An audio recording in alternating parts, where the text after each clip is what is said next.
तो आपको बता रहे हैं कि किस तरह से हाथरस का हादसा हुआ और किस तरह से एक ही झटके में 100 से ज्यादा मासूमों ने अपनी जिंदगी गंवा दी। इस बीच बड़ी खबर आ रही है कि पुलिस ने और प्रशासन ने पहला एफआईआर दर्ज कर लिया है और इस एफआईआर में जो सेवादार है देव प्रकाश, उसके साथ ही जो दूसरे सेवादार थे उनके भी नाम जोड़े गए हैं। लेकिन बड़ा अपडेट यह है कि पुलिस जल्द ही इसमें सूरजपाल सिंह उर्फ बाबा, भोले बाबा के नाम से जिन्हें जाना जाता है, उसके खिलाफ भी एफआईआर दर्ज कर सकती है। जाहिर सी बात है कि जो लापरवाही हुई है वो एफआईआर में खुलकर लिखा गया है कि किस तरह से जो आयोजक थे उन्होंने नियमों का पालन नहीं किया। एफआईआर से पता चलता है कि जो आयोजक थे उन्होंने 80,000 लोगों के लिए ही नियमित और जो इजाजत है लिए थी, लेकिन उन्होंने इस नियम कानून को नहीं माना। जो प्रोटोकॉल दिए गए थे, जो व्यवस्था करने की बातें की गई थी, उन्हें भी नजरअंदाज किया।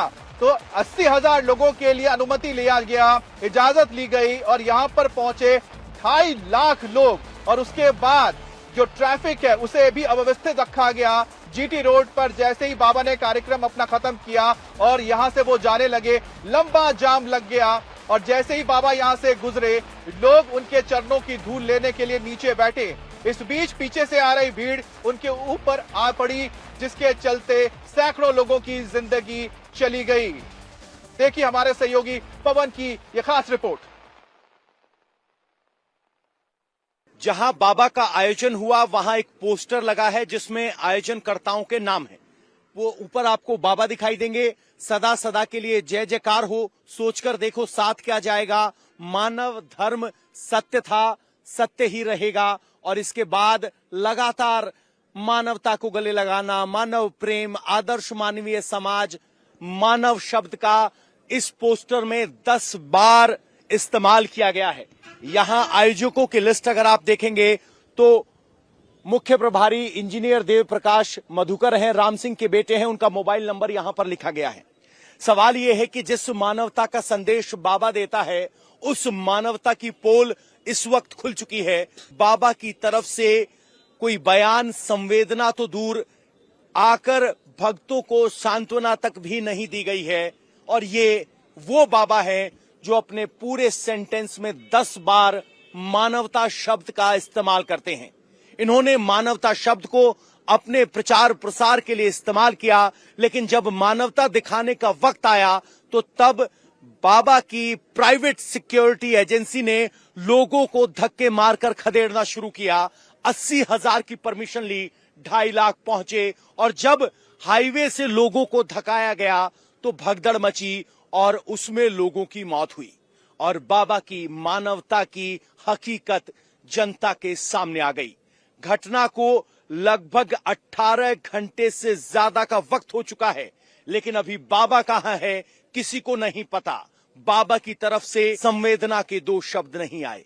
ये मानवता की बात करने वाले बाबा की हकीकत है। तो आपने देखा कि किस तरह से जो सेवादार थे अब उनकी तलाश की जा रही है, लेकिन किसी का फोन नहीं मिल रहा। हमने भी कोशिश की उन्हें फोन लगाकर जानने के लिए कि आखिरकार ऐसा हुआ क्या था, लेकिन तेज बारिश हो रही है। लेकिन इसके बीच हम कोशिश करेंगे आपको बताने की कि आखिरकार किस तरह से ये जो जगह है यहाँ पर यह बड़ा हादसा हुआ था। इस वक्त मैं जहां पर मौजूद हूँ, ठीक इसके पीछे आप देखिए कि यही वो खुला मैदान है जहां पर बाबा ने अपना ये संसद का आयोजन किया था, जहां पर अभी भी आपको ये सफेद गेट आप देख पा रहे होंगे। यहाँ पर जो बल्लियां लगी हुई हैं, ये बताने के लिए काफी है कि यहाँ पर ही शामियाना टंगा था और खेतों के बीच में यह जगह बनाई गई थी जहां पर बाबा अपने के भक्तों के बीच प्रवचन देने पहुंचे थे। 2 तारीख का वक्त था, बड़ी तादाद में लोग यहाँ पर पहुंचे थे और उन्हें उम्मीद थी कि बाबा के प्रवचन से उनकी जिंदगी में बेहतरी होगी, सकारात्मकता आएगी। लेकिन करीब 2 बजे जब बाबा के सत्संग के बाद लोग अपने घरों के लिए वापस निकले, बाबा भी यहां से निकल रहे थे, लेकिन उस वक्त किसी ने शायद नहीं सोचा होगा कि उनकी जान पर ही बन आएगी। क्योंकि ये मान्यता है कि जो बाबा के चरणों के धूल है अगर लोगों को मिलते, उनके भक्त को मिलता है, तो ऐसे में जो लोग हैं उनके जीवन में खुशियां आती हैं। और यही वजह थी कि जब बाबा यहां से निकले और उनके चरणों के धूल के लिए लोग यहां पर सड़कों पर बैठ गए, लेकिन उन्हें क्या पता था, जो पीछे से और भी जो भीड़ है वो भी यही धूल चाहती है और वो उनके पीछे पीछे आने लगे और ऐसे ही यहाँ पर धक्का मुक्की शुरू हो जाती है। उसके बाद स्टैम्पीड होता है और कई लोगों की जान चली जाती है। और यही वो सड़क है जहां पर करीब 3 किलोमीटर लंबा जाम लग गया था। और ठीक इसके दूसरी तरफ अगर मैं कोशिश करूंगा दिखा पाए आपको हमारे कैमरा पर्सन, क्योंकि तेज बारिश भी हो रही है, तो आप समझेंगे कि किस तरह से सड़क के इस किनारे और सड़क के उस किनारे दोनों ही तरफ जीटी रोड के लोग मौजूद थे। और जैसे ही धूल लेने के लिए लोग नीचे झुके, पीछे से लोग आ गए और उसके बाद जो नीचे थे वो दब गए और एक एक करके 121 लोगों की जिंदगी चली गई। 28 लोग अभी भी मौत और जिंदगी के बीच झूल रहे हैं, जंग लड़ रहे हैं मौत से। लेकिन साथ ही आपको हम एफआईआर की वो तस्वीर भी दिखाने जा रहे हैं जिस एफआईआर का जिक्र मैं अभी आपको कर रहा था। इस एफआईआर में साफ साफ पुलिस प्रशासन ने आयोजकों पर सवाल खड़ा किया है, क्योंकि जो आयोजक हैं वही इसके लिए जिम्मेदार है।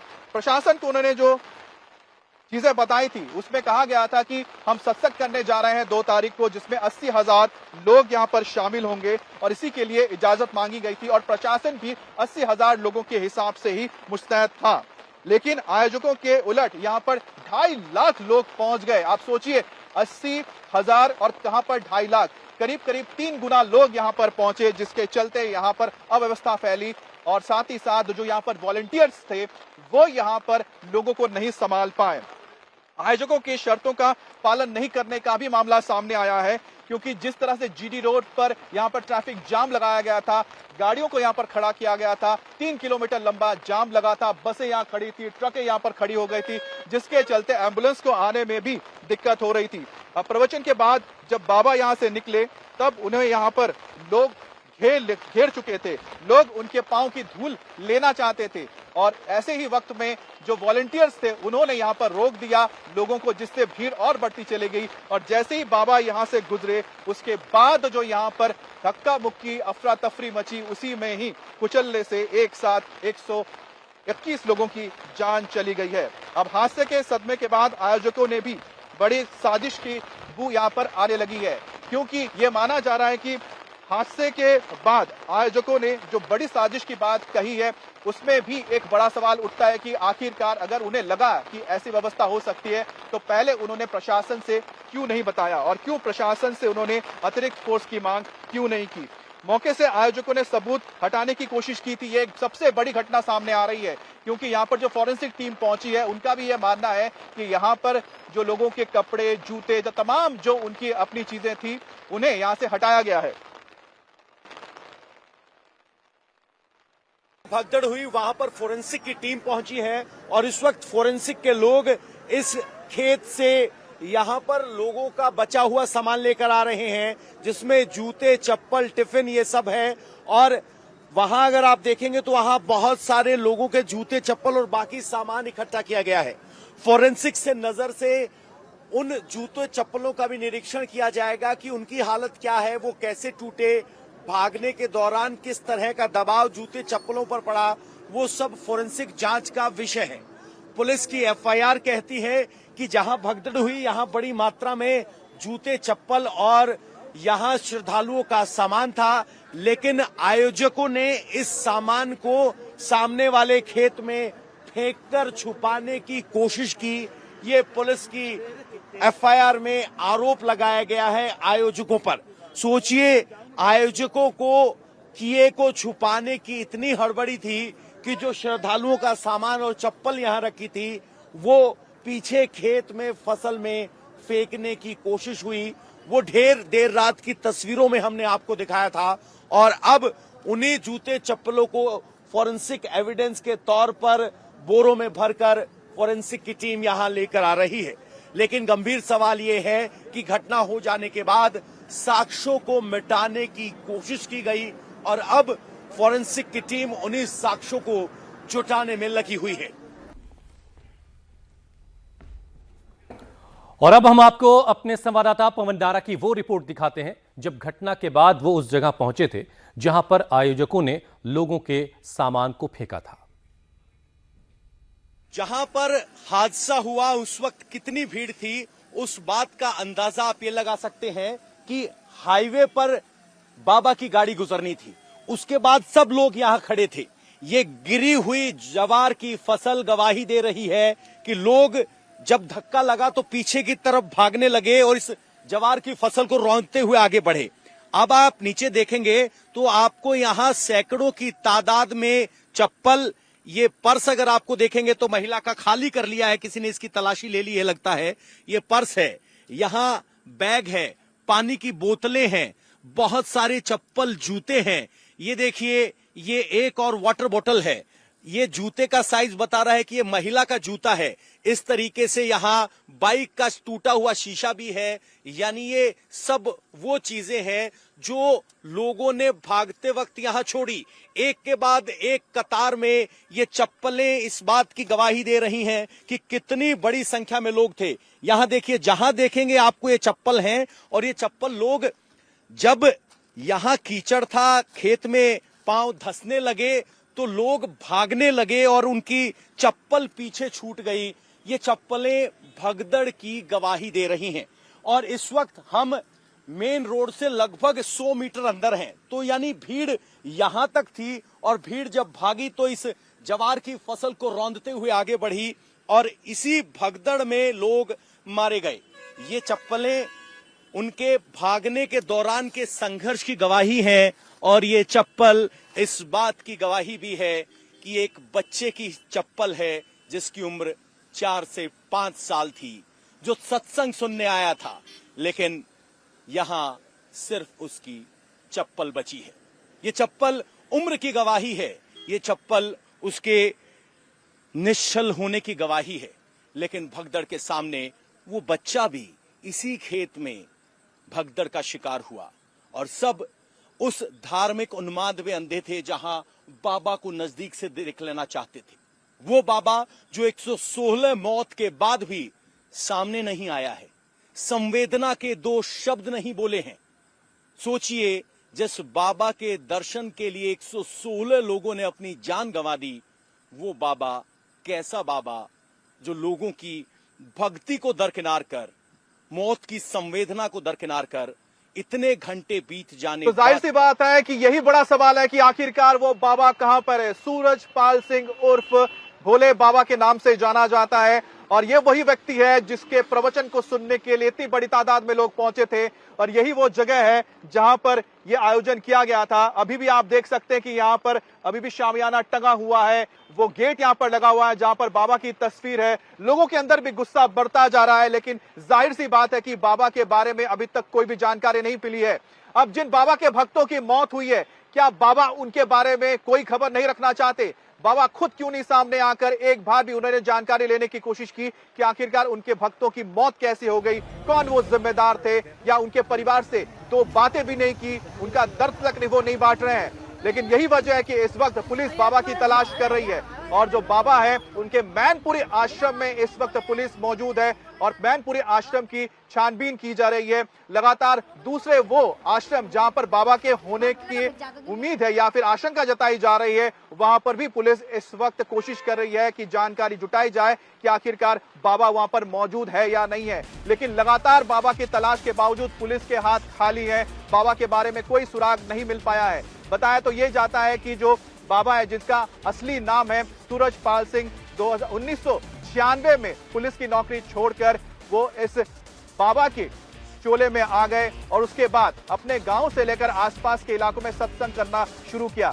बाबा का जो गांव है, जो सूरजपाल सिंह का जो गांव है, बताया जाता है कि यहीं से पास में एटा के करीब है, और एटा के ही एक गांव में पैदाइश हुई, जिसके बाद वो पुलिस में दाखिल हुए, और पुलिस की नौकरी को छोड़ने के बाद उसने शुरुआत की प्रवचन की, और धीरे धीरे आसपास के इलाकों में, उत्तर प्रदेश हो, राजस्थान हो या फिर मध्य प्रदेश हो, इन इलाकों में उनकी अच्छी खासी एक तरह से तादाद बढ़ी भक्तों की, जो उनको सुनना पसंद करते थे। लेकिन सवाल तो यही है कि बाबा ने अपने भक्तों को यहाँ पर बुलाया, बड़ी तादाद में बुलाया, भक्त भी यहाँ पर पहुंचे बाबा का आशीर्वाद लेने के लिए, लेकिन आखिर हुआ क्या? हुआ यह कि यहाँ पर आने के बाद लोगों ने प्रवचन सुना, बाबा का आशीर्वाद तो लिया, लेकिन साथ ही वो मौत की आगोश में सो गए। लेकिन इसके लिए जिम्मेदार ना सिर्फ बाबा है, बल्कि वो स्थानीय प्रशासन भी है, जिसने नजर नहीं रखी कि आखिरकार 80,000 की अगर यहाँ पर कैपेसिटी की लोग आते हैं तो आपने किस तरह से यहाँ पर आयोजन किया है, क्या यहाँ पर फायर का आयोजन था, जो फायर टेंडर्स होते क्या यहाँ भेजे गए थे, क्या यहाँ पर बड़ी तादाद में एम्बुलेंस भेजा गया था, क्या यहाँ पर वॉलंटियर्स उस तरह से तैयार थे कि इतनी बड़ी भीड़ को वो संभाल सके, क्या यहाँ पर पुलिस की ओर से बड़ी तादाद में लोगों को रखा गया था ताकि वो ट्रैफिक पर नजर रखे, क्योंकि जीटी रोड है, ये वो मुख्य सड़क है। और साथ ही साथ और हमारे संवाददाता कुमार सोनू ने बाबा के आश्रम का जायजा लिया है, वहां पर वो पहुंचे और जानने की कोशिश की कि आखिरकार बाबा कहां है, वहां से लोगों ने क्या बातें कही, आपको दिखाते हैं। इस वक्त हम मैनपुरी के बिछुआ थाना क्षेत्र इलाके में मौजूद हैं, उस जगह पर जहां पर बाबा नारायण साकार हरि का आश्रम बना हुआ है। ये वही बाबा नारायण साकार हरि है जिनके सत्संग में हादसा हुआ और 116 लोगों की जान चली गई, तो कई लोग इसमें घायल भी हुए। फिलहाल आपको हम तस्वीरें दिखा रहे हैं, ये वो आश्रम है नारायण साकार हरि का, जहां पर वो जो है कल आया था। चैरिटेबल ट्रस्ट के नाम से ये पूरा है, हरिनगर बिछुआ का इलाका है और आप देखें कि बड़ा भव्य जो है इस बाबा ने आश्रम यहाँ पर बनाया हुआ है। फिलहाल आपको जो है सड़क पर यहाँ पर जो ये सड़क है, यहाँ पर आप देखें कि रंगोली वगैरह फूलों से बनाई हुई है और आश्रम के बाहर जो है बल्ब की जो पूरी लड़ियां हैं वो लगाई गई हैं। दरअसल ये तैयारी आश्रम में जब ही की जाती थी जब यहाँ पर बाबा नारायण साकार हरि आता था। फिलहाल जब कल हादसा हुआ पूरा तकरीबन 2 बजे के करीब, तो उसके बाद जो है बाबा नारायण साकार हरि यहाँ पर पहुंचा था और बताया जा रहा है कि कुछ घंटे रुकने के बाद वो यहाँ से निकल गया। फिलहाल ये तस्वीरें आप देख रहे हैं, ये मुख्य द्वार की तस्वीरें हैं जहां पर तमाम तैयारी बाबा के आने से पहले की गई थी। आप देखें कि यहाँ पर स्वागतम, उनके स्वागत के लिए सब लिखा हुआ है, फूलों से रंगोली बनाई गई है। फिलहाल बड़ा गेट है, तो अभी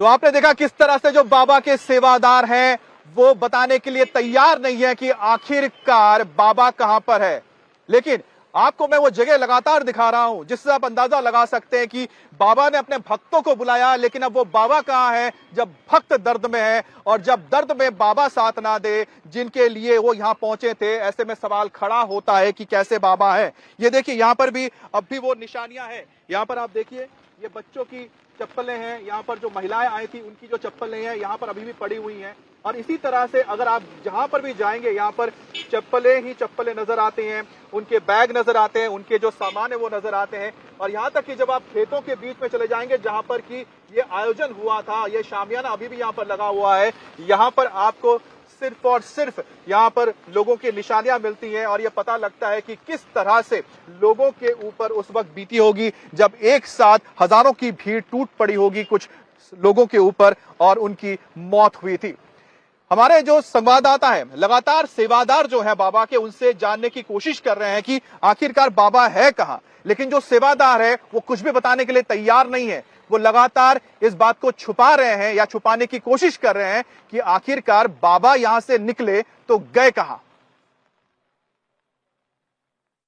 है अंदर बाबा? नहीं है बाबा नहीं है? नहीं है भैया, नहीं है। तो कल किस टाइम आए थे? नहीं, यहाँ पे नहीं आए, वो तो उधर से निकल गए। कल बता रहे हैं कि आए थे और निकल गए, वहीं पे निकल गए। कितने बजे के करीब आए थे? भैया नहीं है यहाँ पे यार। हाँ हाँ। अरे भैया ये कोई बात जबरदस्ती यार, तुम तो बात को बहुत उल्टी सीधी खींचते हो। पूछ रहे भाई 121 लोगों की मौत हुई है, जबरदस्ती उल्टी सीधी कोई नहीं खींच रहा है। 121 लोगों की मौत वहाँ पे हुई है भैया, वहाँ पे देखो। वहाँ पे हुई तो आपके बाबा क्या सत्संग में है ना, जो आप कह रहे हैं कि क्या नाम ना बिना मतलब के खींच रहे हैं। 121 लोग बिना मतलब के मर गए क्या? बताइए भाई। अरे भैया चाय पिलाने के लिए आए। नहीं चाय, हाँ बताइए क्या कह रहे हैं? हादसा जहाँ हुआ वहाँ पहुँचो। नहीं तो वहाँ तो है सब, आप वो मत बताइए, ये बताइए कि बाबा कितने बजे आए और कितने बजे निकले? यहाँ नहीं है वो। तो कहाँ फरार हुए हैं? कहाँ फरार हुए हैं? कहाँ फरार हुए हैं? आप लोग अंदर है आश्रम के, बताइए। ये तमाम जो सेवादार थे वो अंदर से आए थे, लेकिन कोई नहीं बोल रहे। कोई कह रहा है कि वो यहाँ आए थे, तो कोई कह रहा है वो नहीं आए थे। लेकिन फिलहाल जो है कोई गेट खोलने को तैयार नहीं है। फिलहाल आश्रम का जो मुख्य द्वार है वो बंद कर दिया गया है और बाबा नारायण साकार हरि इस वक्त कहाँ हैं, ये अभी तक किसी को जानकारी नहीं है। फिलहाल ये कहना जरूरी है कि इस वक्त बाबा नारायण साकार हरि फरार है, क्योंकि हादसे के बाद तक अब तक उनका कोई भी आधिकारिक बयान सामने नहीं आया है। कैमरामैन प्रमोद और सहयोगी सलमान मंसूरी के साथ कुमार सोनू, इंडिया टीवी। मैनपुरी। तो आपने देखा किस तरह से जो बाबा के सेवादार हैं वो बताने के लिए तैयार ही नहीं हो रहे हैं कि आखिरकार बाबा है कहां पर। यहां पर हमें कुछ स्थानीय लोग भी मिले हैं। आपका नाम क्या है? सागर कुमार। सागर, इस घटना के बारे में आपके पास क्या जानकारी अब तक मिली, क्योंकि आप तो स्थानीय लोग? हम यहाँ पे जब कल घटना हुई थी, जब हम यहाँ पे नहीं थे, हम घर पे थे अपने गाँव में। ठीक है। हाँ, जब घटना हुई है उसके बाद हम आए थे, जब हमने देखा था। तो क्या देखा आपने यहाँ पर? यहाँ पे काफी मृत्यु पड़ी थी, कुछ घायल पड़े हुए थे, तो उनको हमने निकलवाया, फिर हमने गाड़ियों में एम्बुलेंस में भिजवाया उनको। अच्छा, यहाँ पर तो बताया जा रहा है कि 80,000 लोगों के लिए आने की बात हुई थी। लोग आपको कितने लगते हैं कि पहुंचे होंगे, क्योंकि कहा गया है कि 2.5 लाख लोग थे। लाखों से ऊपर थे वो तो। लाखों से ऊपर लोग थे। हाँ। तो व्यवस्था कौन कर रहा था यहाँ पर? उनके ही वो कर लेते लोग, सेवादार कर रहे थे। सेवादार। आप इधर आइए। हाँ। क्या नाम है आपका? हाँ, इधर आ जाइए, इधर आ जाइए। ठीक है, एक मिनट। हाँ, योगेंद्र सिंह। अच्छा, ये बताइए कि यहाँ पर जो कल व्यवस्था थी वो जरा उसका आंखों देखा हाल लोगों को बताइए कि यहाँ हो क्या रहा था और कैसे इतनी सारी जिंदगियां चली गई। अरे यहाँ बहुत सी भीड़ थी, काफी 4.5 लाख के आसपास भीड़ थी, और जो है वहीं के सेवादार काम कर रहे थे। काफी लोग आए थे, तो जैसे बाबा एकदम गए थे ना, तो 4 लाख लोग बहुत होते हैं, एकदम से उनको देखने के लिए सारे लोग भागे। तो बारिश तो हो रखी थी सुबह 9-10 बजे, तो फिसलन हो रखी थी वहाँ पे। तो जैसे वो लोग भागे, एकदम से रेरा लगा, तो एक दूसरे के ऊपर फिसलन से गिरते गए। गिरते गए तो ऐसे 800-900 लोग उनके ऊपर लगातार गिरे। 800-900 लोग? हाँ, इतने होते कम से कम। फिर उनको उठाया गया, जब उनको फिर भेजा गया। तो यहाँ पर बता रहे ट्रैफिक बड़ा लंबा जाम लग गया था यहाँ पर। हाँ, ट्रैफिक तो बहुत था, लंबा जाम था, कम से कम इधर को 5 किलोमीटर मान लो, इधर को 10 किलोमीटर का जाम। 10 किलोमीटर लंबा जाम। तो ऐसे में तो एम्बुलेंस नहीं पहुंची होगी? एम्बुलेंस के लिए रोड खाली था हमारा। एक रोड इन्होंने पहले से बंद कर रखा था, परमिशन ली थी, तो एक रोड पहले से बंद था। वो बस जो यहाँ पे आ रहे थे देखने के लिए बाबा को, उनके लिए अलाउ था, तो वो फिर रोड खाली किया था एम्बुलेंस के लिए। हाँ, पूरा खाली कर दिया था, उस पे एम्बुलेंस आई थी। और एक जो रोड है वो वाला, उस पे दोनों लंके वाहन चल रहे थे। इस बीच आपको बता दें कि जो ये जांच चल रही है उसको लेकर एक ताजा अपडेट आ रहा है, हम आपको जरा सुनवाते हैं। तो इतनी देर तक सर्च ऑपरेशन चलाया सर, उसको कुछ तो मिला होगा जिससे कि मिलने के लिए यहाँ कोई वैसा सामान नहीं। श्रद्धालुओं का जो सामान था, जूता चप्पल, बस वही मिला है, कोई विशेष सामान नहीं है। पन्नी वगैरह जो बैठने का होता है वो मिला है। क्या मैंडेट है सर? सर एक सेकंड प्लीज, हमारे साथ डॉग स्क्वाड की टीम मौजूद है सर।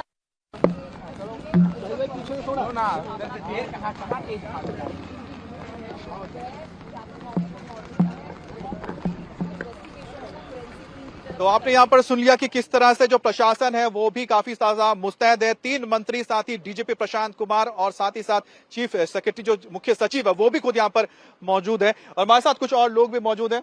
आप में से कल कौन यहाँ पर था? कल आप आए थे? कल यहाँ पर और काफी लोग थे, मैं लेट से आया था। अच्छा, आपको खुद लगता है कि यहाँ पर स्थानीय? हाँ। अच्छा, बताइए कि ये जो बात आ रही है ना कि हुआ क्या था यहाँ पर कल? यहाँ पर कल सत्संग था, ये सभी को पता है। नहीं, वो तो पता था, लेकिन कैसे 100 लोग मर गए यहाँ पर, कैसे यहाँ पर अव्यवस्था फैल गई? पुलिस कहाँ थी? पुलिस तो ना के बराबर थी। थी नहीं, ना के बराबर थी नहीं पुलिस नहीं थी। और इतनी भीड़ थी। ठीक है, मैं आपसे ये बात करता हूँ। मेरे सहयोगी मेरे साथ कुमार सोनू जुड़ गए हैं। कुमार सोनू, आपकी जो लगातार हम रिपोर्ट देख रहे हैं उससे तो साफ पता लग रहा है कि जो बाबा के सेवादार या उनके साथ जो काम करते हैं ये बताने के लिए तैयार ही नहीं है कि आखिरकार बाबा कहां पर है। आपको जो अपने सूत्रों से जानकारी मिल रही है वो क्या बता रहे हैं? देखिए, बाबा जो है, हादसा तकरीबन 2 बजे हुआ था। उसके बाद बाबा बता रहे हैं कि 3 बजे मैनपुरी के हरिनगर के इसी आश्रम में पहुंचा था, और उसके स्वागत के लिए आप देखिए तो यहां पर फूलों से पूरी जो रंगोली है वो बनाई गई थी उसके भक्तों के द्वारा। और फिलहाल 3 बजे के बाद, जब 3 बजे यहां पहुंचा तो कुछ घंटे रुकने के बाद बताया जा रहा है कि बाबा यहां से निकल गया था। तो अब बाबा कहां निकला है, कहां गया है, इस वक्त कहां पर छुपा हुआ है, ये जानकारी नहीं है। लेकिन जो हाथरस पुलिस है बाबा को पकड़ने के लिए जगह जगह जो है उसकी तलाश कर रही है। फिलहाल ये भी हम पे जानकारी आ रही है कि जो तमाम जो सेवादार हैं वो भी किसी से बात ना करें, ये इस तरह की हिदायत भी दी गई है। क्योंकि हमने कई सेवादारों को फोन भी किया तो उन्होंने या तो फोन उठाया नहीं, और अगर उठाया तो हमसे बात करने से मना कर दिया। कुछ सेवादार जो है आश्रम से बाहर आए थे तो हमने उनसे बात करने की कोशिश की तो उनका ये कहना था कि मीडिया वाले बिना मतलब के छोटी सी बात को तूल दे रहे हैं, और कुछ का ये कहना था कि ये सब ऊपर वाले की माया है, बाबा का इसमें कोई रोल नहीं है, कोई भूमिका नहीं है। तो फिलहाल अमित, मैं आपको तस्वीरें भी दिखाऊं तो बड़ा ही भव्य ये आश्रम पूरा जो है बनाया हुआ है, और आप तस्वीरें भी देखिए, तकरीबन 20 से 25 फीट बड़ा ये गेट है और एक 21 बीघा में फैला हुआ है। आलीशान है, कई कमरे हैं, इसमें ठहरने की व्यवस्थाएं हैं, आलीशान गाड़ियों का काफिला बाबा के पास है, और खुद को जो है वो भगवान का अवतार कहता था, स्वयंभू भगवान। देखिए आलीशान यहाँ पर आश्रम बना रखा है, ये सब ठीक है, लेकिन अभी भी सबसे बड़ा सवाल तो यही उठता है कि बाबा जो अपने भक्तों के लिए कहते हैं कि 24 घंटे मुस्तैद रहते हैं, उनके साथ रहते हैं, लेकिन जब उन्हें सबसे ज्यादा जरूरत है ऐसे वक्त में आखिरकार ये बाबा कहां पर है? भोले बाबा कहां पर है जिनका असली नाम है सूरजपाल सिंह? कहां पर है ये बाबा जिनके इतने भक्त मौत की आहोश में सो चुके हैं? 28 के करीब जो है अभी भी मौत से जंग लड़ रहे हैं, लेकिन बाबा इनकी सुध लेने के लिए सामने नहीं आ रहे हैं। बहरहाल जो सरकार है वो पूरी तरह से एक्शन मोड में है। इस वक्त योगी आदित्यनाथ ने अपने तमाम बड़े अधिकारियों को, मंत्रियों को इस काम में लगा दिया है। डीजीपी जो हैं यहाँ के उत्तर प्रदेश के प्रशांत कुमार, वो यहाँ मौजूद हैं। इसके अलावा मुख्य सचिव मनोज सिंह भी हाथरस में पहुंचे हुए हैं। 3 मंत्री मैं आपको नाम बता दूं जो इस वक्त हाथरस में है, संदीप सिंह है, असीम अरुण है और चौधरी लक्ष्मी नारायण भी हाथरस में मौजूद है। ये तमाम जो बड़े अधिकारी हैं अस्पताल पहुंचे, जो घायल है उनसे जाना, उनका हाल जाना और साथ ही साथ इस घटना के बारे में जानकारी ली है। खुद योगी आदित्यनाथ भी आज हाथरस का दौरा करेंगे और इस पूरे मामले में खुद मौके पर पहुंचकर जानकारी लेंगे, जो घायल है उनसे मुलाकात करेंगे और साथ ही अधिकारियों को निर्देश भी देंगे कि आगे किस तरह से ये जो इतनी बड़ी घटना हुई है, दुखद घटना, इसके जो जिम्मेदार हैं उनको अंजाम तक पहुंचाया जाए और जो मासूम है उनको इंसाफ मिले। हमारे पास चुनौती ये है कि जो घायल हैं उनका सही इलाज हो, जो कि हो रहा है। उसके अलावा जो दुर्भाग्यपूर्ण घटना हुई है उसके जो मृतक हैं, सभी मृतक परिवारों के पास शव सम्मान पूर्वक घर तक पहुंचाया जाए, और लगभग 20 ऐसे शव हैं जो कि अभी शिनाख्त नहीं हो पा रही है, उनके शिनाख्त के लिए प्रयास हम लोग कर रहे हैं। तब तक उनकी फोटो ली गई है और जो परिजन ढूंढते हुए आ रहे हैं उनको फोटोग्राफ्स से हम लोग मैच करा करके सही शिनाख्त करा रहे हैं। यूपी के मुख्यमंत्री योगी आदित्यनाथ ने लक्ष्मी नारायण जी को भेजा है, जो कि मंत्री हैं उत्तर प्रदेश सरकार में। मंत्री जी, क्या कुछ स्थिति है इस वक्त यहाँ पर मृतकों की और घायलों की? क्या नंबर है? निश्चित रूप से बहुत दुखद घटना है। आगरा, अलीगढ़, हाथरस, एटा, 4 जिलों का स्वास्थ्य विभाग और पूरा प्रशासन इसमें लगा दिया गया है। घायलों का उपचार किया जा रहा है और मृतकों की शिनाख्त करा के उनके पोस्टमार्टम कराए जा रहे हैं। पूरी तरह से सरकार इनके संकट की घड़ी में इनके परिवारों के साथ खड़ी है। मृतक परिवारों को 2-2 लाख रुपए और घायलों को 50-50 हजार रुपए दिए जा रहे हैं।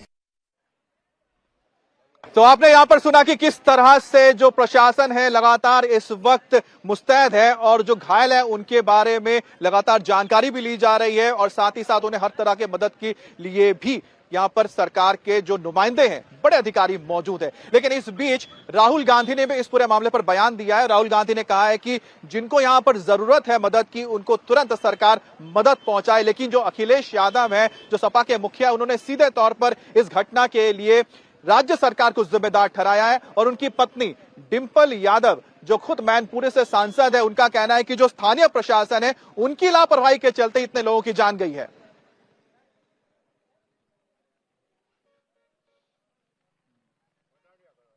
बता दिया करो तुम।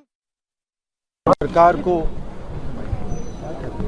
लोगों की मदद करनी चाहिए सेंसिटिवली, और सब परिवारों को जिन्होंने किसी को खोया है मैं कंडोलेंसेस ऑफर करता हूँ। इतने बड़े पैमाने पे इतने लोगों की जान जाना, आखिरकार सरकार क्या कर रही थी? और सरकार की जानकारी में होने के बाद भी इतनी बड़ी घटना हो जाए, बहुत दुखद है।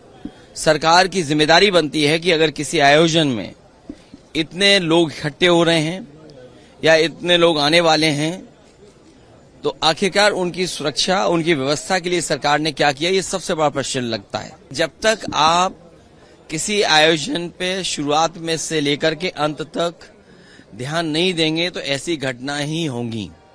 इसके लिए जिम्मेदार अगर कोई है तो वहाँ सरकार जिम्मेदार है। शासन और प्रशासन की जिम्मेदारी थी कि किसी तरह का आयोजन हो रहा है अगर इतने बड़े स्तर में, तो वहाँ पे सब सुविधाएं पहुँचाई जाए, लेकिन कहीं ना कहीं ये लोग विफल रहे हैं और हर फील्ड में ये लोग विफल रह रहे हैं।